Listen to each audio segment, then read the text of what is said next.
Hello नमस्कार प्यारे साथियों, स्वागत और अभिनंदन आप सभी का आपके डिजिटल लर्निंग प्लेटफॉर्म पर।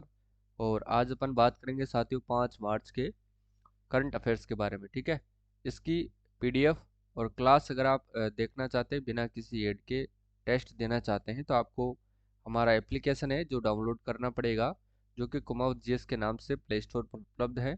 ठीक है, इसमें आपको एक तो डेली पीडीएफ और डेली टेस्ट, वीकली और वीकली टेस्ट, मंथली पीडीएफ और मंथली टेस्ट आपको उपलब्ध करवाई जाती है। इस कोर्स की प्राइस साथियों मात्र और मात्र 111 रुपये है। ठीक है ना, इससे बाहर आपको न कोई बुक पढ़ना है न कुछ आपको पढ़ना है, सारा करंट अफेयर्स जो है आपको यहीं पर जो है उपलब्ध हो जाएगा। ठीक है ना, इससे बाहर कुछ नहीं पढ़ना है। तो ऐप डाउनलोड कर लेना प्ले स्टोर से। ठीक है, चलो पहले प्रश्न की बात करते हैं। देखिएगा, पहला प्रश्न है कि हाल ही में राष्ट्रपति द्रौपदी मुर्मू की बेणेश्वर धाम यात्रा के दौरान लोक कलाकारों ने कौन से नृत्य की इन्होंने प्रस्तुति दी है। तो सही आंसर आपको बताना है। सही आंसर क्या होगा इसका, तो ध्यान रखना है साथियों, दांगड़ी नृत्य की प्रस्तुति इन्होंने दी है। किसके आगमन पर साथियों, राष्ट्रपति द्रौपदी मुर्मू के आगमन पर। और कहाँ पर दी है, बेणेश्वर धाम में। तो ये भी आप लोगों को विशेष तौर से ध्यान में रखना है। ठीक है ना, बेणेश्वर धाम। और बेणेश्वर धाम ध्यान रखना आदिवासियों का कुंभ कहते हैं, त्रिवेणी संगम पर स्थित है, जो कि सोम, माही और जाखम नदियों के संगम पर है। खंडित शिवलिंग की पूजा होती है। ठीक है, और ये डूंगरपुर में ध्यान रखना है। ठीक है ना, डूंगरपुर। बेणेश्वर धाम कहाँ पर है, डूंगरपुर में। आगे देखिएगा, 12 मार्च 2024 को भारतीय थल और वायु सेना के द्वारा पोखरण फील्ड फायरिंग रेंज में अब तक के सबसे बड़े किस युद्धाभ्यास का आयोजन किया जाएगा, जो कि अब तक का सबसे बड़ा होगा। वो कौन सा आयोजन होगा साथियों, तो ध्यान रखना है भारत शक्ति। ठीक है ना, कौन सा होगा, भारत शक्ति होगा साथियों, आप लोगों को विशेष तौर से ध्यान में रखना है। ठीक है ना, अब देखिएगा साथियों, धर्म जो गार्जियन है ये किन किन के मध्य में होता है।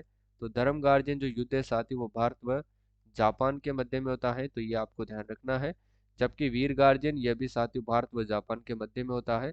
साइक्लोन पस्ट हुआ था साथियों जैसलमेर के अंतर्गत, भारत व मिस्र की सेनाओं के मध्य में जो है ये आयोजन हुआ था, ये भी आपको ध्यान रखना है। जो कि ध्यान रखना कहाँ पर हुआ था, ये जैसलमेर के अंतर्गत जो है इसका आयोजन किया गया था, ये भी आप लोगों को ध्यान रखना है। ठीक है, नेक्स्ट है कि प्रधान, इसकी व्याख्या देखिएगा, प्रधानमंत्री नरेंद्र मोदी 12 मार्च को राजस्थान के पोखरण में वार गेम भारत शक्ति युद्धाभ्यास में जो है ये हिस्सा लेंगे, ये आपको ध्यान रखना है।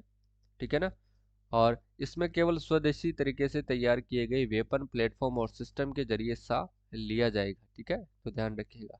आगे देखिएगा, फुल ब्राइट शिक्षण उत्कृष्टता और उपलब्धता कार्यक्रम के तहत साथियों राज्य के सरकारी शिक्षकों को किस देश में शिक्षण के प्रशिक्षण हेतु फेलोशिप दी जाएगी, ये भी आपको ध्यान रखना है। नेपाल, ऑस्ट्रेलिया, स्विट्जरलैंड और संयुक्त राज्य अमेरिका। ठीक है, तो सही आंसर होगा इसका ऑप्शन नंबर डी, यानी कि संयुक्त राज्य अमेरिका। ठीक है ना, चलो आगे देखो, इसकी व्याख्या है कि फुल ब्राइट DAI कार्यक्रम अमेरिकी विदेश विभाग द्वारा साथियों अमेरिकी सरकार द्वारा प्रदान की गई फंडिंग और एरिक्स यानी कि IREX द्वारा प्रशासित है। फुल ब्राइट शिक्षण उत्कृष्टता और उपलब्धता कार्यक्रम के तहत राज्य के सरकारी शिक्षकों को देश में शिक्षण के प्रशिक्षण हेतु साथियों फेलोशिप दी जाएगी। ठीक है, तो ये भी आपको ध्यान रखना है। इसके बाद है अगला प्रश्न, राजस्थान के पहले खिलाड़ी कौन होंगे जिन्हें केंद्र सरकार ने साथियों पैरालंपिक समिति का जो है अध्यक्ष बनाया है। तो वो कौन से खिलाड़ी होंगे साथियों, वो होंगे देवेंद्र झाझड़िया। ध्यान रखना है साथियों, जिनको चूरू से साथियों इनको लोकसभा का चुनाव भी लड़वाया जाएगा, तो ये ध्यान रखना है, लोकसभा चुनाव में भी ये हिस्सा लेंगे। ठीक है ना, चूरू लोकसभा सिद्धांत क्षेत्र से। ठीक है, ठीक है, राजस्थान के देवेंद्र झाझड़िया को पैरालंपिक समिति का अध्यक्ष बनाया गया है। देवेंद्र झाझड़िया भारत के पैरालंपिक में 2 बार स्वर्ण और 1 बार रजत जो है भारत को ये दिला चुके हैं। ठीक है ना, नेक्स्ट है, हाल ही में राजस्थान सरकार ने जयपुर मेट्रो के विस्तार हेतु कहाँ तक साथियों DPR बनाने के जो है निर्देश दिए हैं। तो ध्यान रखना साथियों, दिए हैं कहाँ से कहाँ तक, सीतापुरा से आंबाबाड़ी एवं Vidyadhar Nagar. Option number D इसका सही आंसर होगा। इसकी व्याख्या देखना है आपको, राजस्थान सरकार ने जयपुर मेट्रो के विस्तार हेतु सीतापुरा से अंबाबाड़ी एवं विद्याधर नगर तक जो है DPR बनाने के निर्देश इन्होंने दिए हैं। ठीक है ना, तो सारी बातें आप लोगों को ध्यान रखना ही है। देखो भाई, चेन्नई में चल रही खेलो इंडिया स्विमिंग चैंपियनशिप में युग चेलानी ने कौन सा पदक जीता है। तो युग चेलानी ने साथियों कौन सा पदक जीता है, ये आपको फटाफट से जो है कमेंट करके बताना है। तो इन्होंने रजत पदक जीता है, ऑप्शन नंबर बी बिल्कुल सही आंसर हो जाएगा। इसकी व्याख्या देखिएगा, युग चलानी ने साथियों खेलो इंडिया स्विमिंग चैंपियनशिप में जीता रजत पदक। देखिएगा, चेन्नई में चल रही खेलो इंडिया स्विमिंग चैंपियनशिप में युग चलानी ने कौन सा पदक जीता है? रजत पदक जीता है। यानी कि 200 मीटर बटरफ्लाई में, यानी कि 2 घंटे 6 मिनट और 25 माइक्रो सेकंड का समय निकालते हुए, सॉरी 25 सेकंड का जो है समय निकालते हुए इन्होंने रजत पदक प्राप्त किया है। ठीक है ना, ये भी आपको ध्यान रखना है। इसके बाद देखिए, सर्वोदय योजना के पहले चरण में किन जिलों को साथियों रूफटॉप सोलर कनेक्शन के लिए चिन्हित किया गया है? तो इसके लिए ध्यान रखना साथियों, एक तो है जयपुर, जोधपुर व सीकर, तीनों को शामिल किया है। ठीक है, इसकी व्याख्या देखिएगा, प्रधानमंत्री श्री नरेंद्र मोदी की ओर से घोषित सर्वोदय योजना के पहले चरण में साथियों राजस्थान के 3 जिले जयपुर, जोधपुर व सीकर को चिन्हित किया गया है। योजना के तहत गरीब या मध्यम वर्ग के घरों की छत पर फ्री में सोलर पैनल लगाए जाएंगे। योजना में देश भर में 1 एकड़ यानी कि रूफटॉप सोलर कनेक्शन का जो है साथियों लक्ष्य रखा गया है। ठीक है ना, योजना के अनुसार जयपुर, जोधपुर व और सीकर में जो है 1,000 नए रूफटॉप जो है सोलर कनेक्शन लगाए जाएंगे। ठीक है ना, ये भी आपको ध्यान रखना है। इसके बाद आता है कि राजस्थान सोलर एसोसिएशन की ओर से 2 से 4 फरवरी तक साथियों भारत सोलर एक्सपो का आयोजन कहाँ पर किया जाएगा? जवाहर सर्किल जयपुर, जवाहर कला केंद्र जयपुर, राजस्थान इंटरनेशनल सेंटर जालाना जयपुर और Rajasthan exhibition convention centre Jaipur. ठीक है, तो इसका जो आयोजन है साथियों वो कहाँ पर किया जाएगा? Rajasthan international centre Jaipur. ठीक है ना, आरआईसी आपको ध्यान रखना है, जो कि जालाना जयपुर में है। ठीक है, इसकी व्याख्या की बात करते हैं तो राजस्थान सोलर एसोसिएशन की ओर से आरआईसी में 2 से 4 फरवरी तक भारत सोलर एक्सपो आयोजित किया जाएगा। इसका शुभारंभ साथी ऊर्जा मंत्री हीरालाल नागर करेंगे। एक्सपो में उद्योग मंत्री राज्यवर्धन सिंह राठौड़ भी इसमें भाग लिए थे। ठीक है, देश विदेश की प्रमुख कंपनियां अपने सोलर उत्पाद जो है यहाँ पर प्रदर्शित करेगी, ये भी आपको ध्यान रखना है। ऊर्जा मंत्री ने भी एक्सपो को लेकर काफी उत्साह दिखाया था और एक्सपो में 100 करोड़ रुपए का कारोबार होने की उम्मीद जताई गई है। ठीक है, इसके बाद है कि इमारती पत्थर उद्योग साथियों इंडिया स्टोन मार्ट का प्रोत्साहन मकसद से 1 से 4 फरवरी तक साथ ही इसका आयोजन कहाँ पर किया जाएगा? तो इसका जो आयोजन है exhibition and convention centre JECC Jaipur में किया जाएगा। Exhibition and convention centre JECC Jaipur में। ठीक है, इसकी जो व्याख्या है वो देखिएगा, इमारती पत्थर उद्योग को प्रोत्साहन करने के मकसद से 1 से 4 फरवरी तक सीतापुर स्थित Jaipur exhibition and convention centre में आयोजित किया जाएगा, ये आपको ध्यान रखना ही है। इंडिया स्टोन मार्ट प्रदर्शनी का शुभारंभ साथियों गुरुवार सुबह 11 बजे मुख्यमंत्री भजन लाल शर्मा करेंगे और इस अवसर पर साथियों उद्योग मंत्री कर्नल राज्यवर्धन राठौड़, उद्योग राज्य मंत्री के बिश्नोई उपस्थित इसमें रहेंगे। ठीक है ना, यह आयोजन साथियों रिको यानी कि सिडोस एवं फिक्की के द्वारा किया जा रहा है और इसमें 411 एग्जीबिटर्स जो हैं वो शिरकत करेंगे। ठीक है, ये आपको ध्यान रखना है। पंडित मदन मोहन मालवीय अलंकरण सम्मान से किसे सम्मानित किया जाएगा? तो ये भी आपको ध्यान रखना है। इस सम्मान से साथियों किसको सम्मानित किया जाएगा? किसकी बात हो रही है साथियों यहाँ पर? पंडित मदन मोहन मालवीय सम्मान से सम्मानित किया जाएगा, तो ये किसको किया जाएगा? डॉक्टर संदीप पुरोहित को। ठीक है ना, ऑप्शन नंबर सी सही आंसर हो जाएगा। डॉक्टर पुरोहित को मिलेगा पंडित मदन मोहन मालवीय अलंकरण पुरस्कार राजस्थान विद्यापीठ की ओर से। साथियों पत्रकारिता के क्षेत्र में उल्लेखनीय कार्य करने व आमजन को अधिकारों एवं पर्यावरण के प्रति जागरूक करने के लिए राजस्थान पत्रिका के सहायक संपादक डॉक्टर संदीप पुरोहित को इस वर्ष के पंडित मदन मोहन मालवीय अलंकरण से सम्मानित किया जाएगा। ठीक है, इसके बाद आता है अगला प्रश्न है कि महाराष्ट्र में हुई 35वीं फेडरेशन कप हैंडबॉल चैंपियनशिप में राजस्थान महिला हैंडबॉल टीम ने जीता कौन सा पदक है? तो इन्होंने कौन सा पदक जीता है साथियों? तो इन्होंने रजत पदक जीता है, ऑप्शन नंबर ए बिल्कुल सही आंसर हो जाएगा। ठीक है, इसकी व्याख्या की बात करें तो देखिएगा, राजस्थान महिला हैंडबॉल टीम ने जीता रजत पदक। महाराष्ट्र में हुई 35वीं फेडरेशन कप हैंडबॉल चैंपियनशिप के लिए राजस्थान टीम का फाइनल मैच में इंडियन रेलवे से सामना हुआ था। राजस्थान टीम को 26-14 से हार का सामना करना पड़ा। संयुक्त तीसरे स्थान पर हरियाणा व महाराष्ट्र रहे। राजस्थान राज्य हैंडबॉल संघ के सचिव यश प्रताप सिंह ने बताया कि लीग मैचेस में राजस्थान ने उत्तर प्रदेश को साथियों 24-19 से, महाराष्ट्र को 25-19 से, वो पंजाब को 25-23 से हराया। सेमीफाइनल में राजस्थान ने हरियाणा को साथियों 31-30 से हरा करके फाइनल में प्रवेश किया। ठीक है ना, ये ध्यान रखना है। हरियाणा, पंजाब व राजस्थान के गेहूं को सुरक्षित रखने के लिए आधुनिक तम जो है तकनीकी वाला गेहूं का भंडारण केंद्र साइलो प्रदेश के किस जिले में बनेगा? भरतपुर, धौलपुर, अलवर या फिर अजमेर। तो ठीक है, ये अलवर के अंतर्गत बनेगा, तो ये भी आपको ध्यान रखना है। ठीक है ना, ऑप्शन नंबर सी सही आंसर हो जाएगा। देखिए, आधुनिकतम तकनीक वाला गेहूं का भंडारण केंद्र साइलो अलवर में बनेगा। 75,000 मीट्रिक टन क्षमता के इस भंडारण केंद्र में 3 साल तक गेहूं सुरक्षित रखा जा सकेगा। इस केंद्र में भारतीय खाद्य निगम के अलवर मंडल में आने वाले 4 जिलों जैसे कि साथियों अलवर, भरतपुर, धौलपुर व करौली के अलावा पंजाब और हरियाणा से आने वाला गेहूं भी रखा जाएगा।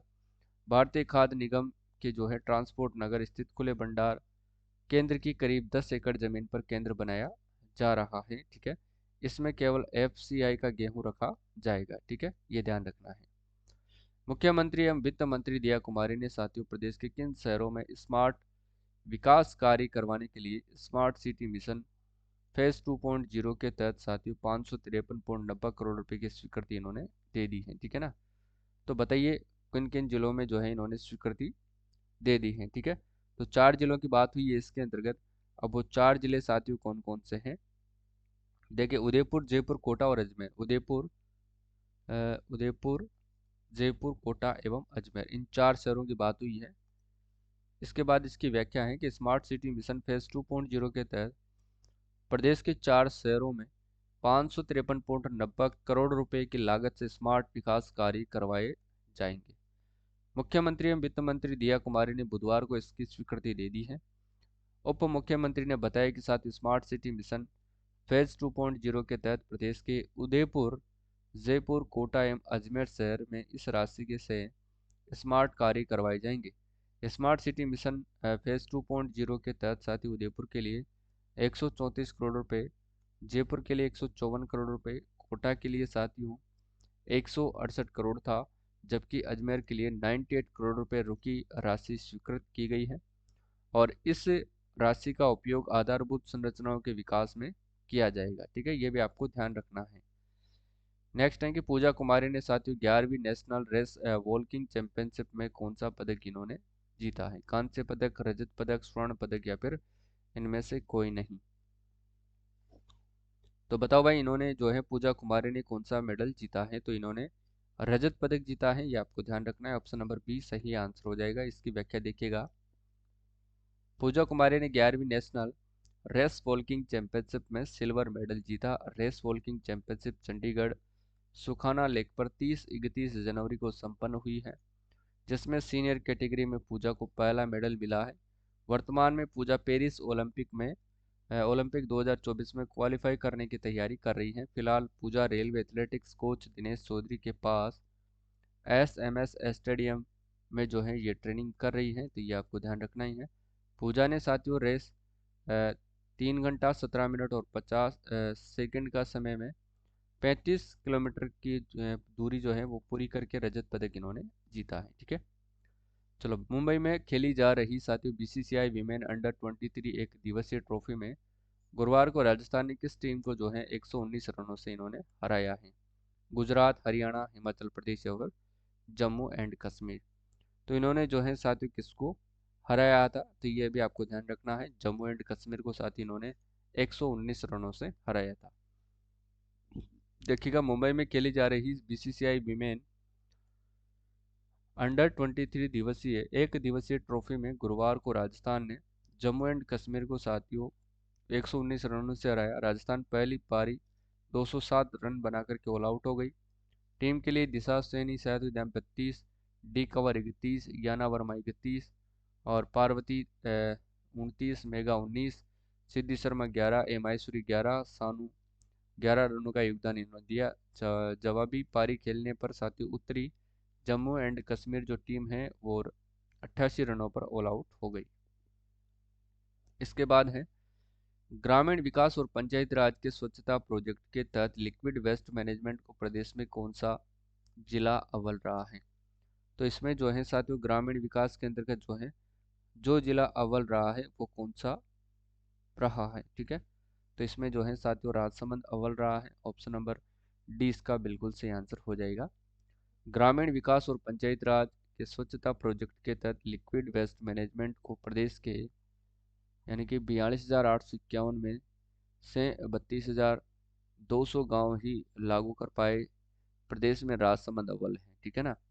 और राजसमंद ने साथियों 98% लक्ष्य अर्जित भी किया है, जबकि 74% लक्ष्य हासिल करने पर भरतपुर 18वें, 67% लक्ष्य अर्जित कर भीलवाड़ा जिला 24वें स्थान पर है, जबकि सबसे पीछे श्रीगंगानगर जिला रहा है। आंकड़ों के लिहाज से बात की जाए तो साथियों राजसमंद व भीलवाड़ा के गांव में बड़ा अंतर है। राजसमंद में साथियों 1,053 व भीलवाड़ा में 1,778 गांवों का टारगेट था, ठीक है। इसके बाद देखिए, वायुसेना की ओर से Surya Kiran aerobatics air show का जो आयोजन है वो कहाँ पर किया गया है। तो ये किया गया था साथियों, ये जो आयोजन किया गया था ये कहाँ पर किया गया था, पता भाई फटाफट से। नाल एयरफोर्स बीकानेर के अंतर्गत जो है ये अभ्यास किया गया था, ऑप्शन नंबर डी सही आंसर होगा। इसकी व्याख्या की बात करें तो नाल एयरफोर्स स्टेशन पर गुरुवार को वायुसेना की ओर से आयोजित एयर शो में साथियों फाइटर प्लेन सुखोई MU-30 तेजस के साथ सूर्य किरण एरोबेटिक्स दस्ते के प्लेन भी शामिल हुए। 9:30 बजे आकाश गंगा टीम के जो है वायु योद्धाओं को लेकर साथियों वायुसेना के विमान में जो है रनवे से उड़ान भरी है, ठीक है। अगले का प्रश्न देखिएगा, राजस्थान हाई कोर्ट के नए मुख्य न्यायाधीश के रूप में किसे नियुक्त किया जाएगा। राजस्थान हाई कोर्ट के नए मुख्य न्यायाधीश के रूप में साथियों MM श्रीवास्तव को नियुक्त किया गया है, ध्यान रखना, जो कि साथियों 42वें मुख्य न्यायाधीश हैं, ये भी आपको ध्यान रखना है। 42वें मुख्य न्यायाधीश हैं, ठीक है ना। तो ये बात आपको अच्छे से याद रखनी है। प्रताप कृष्ण लोहरा की मैं बात करूँ तो साथियों ये कौन है, तो ये लोकायुक्त है साथियों, ये आप लोगों को अच्छे से याद रखना है, ठीक है। आगे देखो, केंद्रीय विधि न्याय विभाग ने शुक्रवार को आदेश जारी कर जस्टिस MM श्रीवास्तव को राजस्थान हाई कोर्ट CJ पद पर नियुक्त किया है। राजस्थान हाई कोर्ट के वरिष्ठतम जस्टिस विजय बिश्नोई को गुवाहाटी हाई कोर्ट व जस्टिस अरुण बंसाली को इलाहाबाद हाई कोर्ट के CJ इन्होंने नियुक्त किया है। जस्टिस श्रीवास्तव को 18 अक्टूबर 2021 को छत्तीसगढ़ से राजस्थान हाई कोर्ट में नियुक्त हुए थे, ठीक है ना। इसके बाद अगर बात करते हैं, भारतीय बागवानी शिखर सम्मेलन और सह अंतर्राष्ट्रीय सम्मेलन का जो आयोजन है वो कहाँ पर किया जा रहा है। इसका जो आयोजन है साथियों वो किया जा रहा है कहाँ पर, वो किया जा रहा है साथियों कहाँ पर, राजस्थान कृषि अनुसंधान संस्थान दुर्गापुरा जयपुर, डी वाला इसमें सही आंसर हो जाएगा। 3 दिवसीय तीसरा भारतीय बागवानी शिखर सम्मेलन और सह अंतर्राष्ट्रीय सम्मेलन का जो आयोजन है 1 फरवरी से राजस्थान कृषि अनुसंधान संस्थान दुर्गापुरा में किया जा रहा है। बागवानी उत्पादन को बढ़ावा देने के लिए तकनीक हस्तक्षेप विषयक इस शिखर सम्मेलन के दौरान बागवानी फसलों का उत्पादन और उत्पादकता बढ़ाने पर देश विदेश के शीर्ष उद्यानिकी वैज्ञानिक जो है मंथन कर पाएंगे, ठीक है। अगला है कि केंद्रीय वस्त्र मंत्रालय के द्वारा 3 से 8 फरवरी 2024 तक आत्मनिर्भर भारत उत्सव प्रदर्शनी का जो आयोजन है वो कहाँ पर किया जाएगा। इसके आयोजन की अगर बात करते हैं प्रदर्शनी की, तो ये कोटा के दशहरा मैदान में इसका आयोजन किया जाएगा, ठीक है ना। इसकी व्याख्या देखिएगा, कोटा के दशहरा मैदान में आत्मनिर्भर भारत उत्सव प्रदर्शनी का आयोजन किया जाएगा। इस प्रदर्शनी का उद्घाटन लोकसभा अध्यक्ष ओम बिरला और केंद्रीय वस्त्र राज्य मंत्री दर्शना जरदोश द्वारा किया जाएगा, ठीक है, ये ध्यान रखिएगा। काहिरा मिस्र में साथियों आयोजित ISSF वर्ल्ड कप के 10 मीटर एयर राइफल में जयपुर के दिव्यांश सिंह पवार ने कौन सा पदक जीता है। तो जयपुर के दिव्यांश सिंह पवार ने साथियों कौन सा पदक जीता है, इन्होंने साथियों स्वर्ण पदक जीता है, ठीक है ना। आगे देखो, काहिरा मिस्र में आयोजित ISSF वर्ल्ड कप के 10 मीटर एयर राइफल में जयपुर के दिव्यांश सिंह पवार ने स्वर्ण पदक जीता है। दिव्यांश पवार ने फाइनल्स में साथियों 253.7 का नया विश्व रिकॉर्ड स्कोर बनाया, जो कि 253.3 के पिछले रिकॉर्ड को पार कर गया, ठीक है। अगला है, 1 फरवरी 2024 को आयोजित होने वाले जयपुर लिटरेचर फेस्टिवल में श्री द्वारका प्रसाद अग्रवाल अवार्ड किसे दिया गया है। तो ये अमित त्रिपाठी को दिया गया है, ध्यान रखना है। ऑप्शन नंबर सी इसका सही आंसर हो जाएगा। जयपुर के जवाहरलाल नेहरू स्थित होटल कलार कामेर 1 से 4 फरवरी तक जयपुर लिटरेचर फेस्टिवल का आयोजन किया जा रहा है। अब देखिए साथियों, जिन्होंने अभी तक जो है करंट अफेयर्स वाला कोर्स नहीं लिया है वो ज़रूर ले ले। इस कोर्स की प्राइस मात्र और मात्र अभी 111 रुपये है, जिसमें आपको मंथली पीडीएफ मिलती है जो प्रिंट आप निकलवा सकते हैं। मंथली टेस्ट आपको विथ व्याख्या सहित मिलते हैं। डेली पीडीएफ मिलती है, डेली टेस्ट मिलता है। वीकली पीडीएफ और वीकली टेस्ट आपको इसमें दिया जाता है, ठीक है। और कुमावत जीएस के नाम से जो है आप सेम चैनल के नाम से प्ले स्टोर से ऐप को डाउनलोड कर सकते हैं, ठीक है। उसका लिंक डिस्क्रिप्शन बॉक्स में भी दे रखा है, ठीक है। तो आज की क्लास को यहीं पर समाप्त करते हैं, मिलते हैं साथियों कल वाली क्लास में। तब तक के लिए आप सभी साथियों को जय हिंद, जय भारत।